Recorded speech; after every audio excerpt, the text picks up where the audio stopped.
Razlog za današnji sklic seje Odbora za kulturo in Odbora za izobraževanje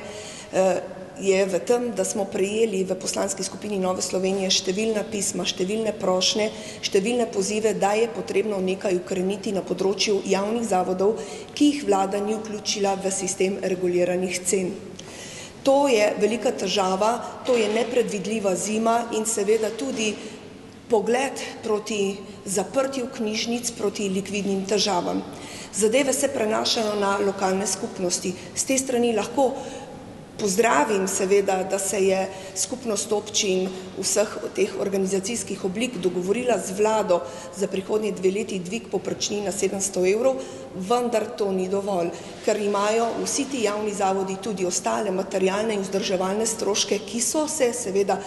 zaradi draginje, zaradi nastalih razmer na trgu močno dvignili. Želimo, da ministrstvi obe, tako kulturno kot Ministrstvo za infrastrukturo in seveda tudi za izobraževanje in šport pregledajo vse javne zavode, kakšne stroške in koliko so se jim stroški v zadnjem letu dvignili zaradi draginje, zaradi nastalih razmer na trgu in seveda, da pripravijo ukrepe, ki jim bodo prišli naproti in jim pomagali. Trenutno lahko rečem, da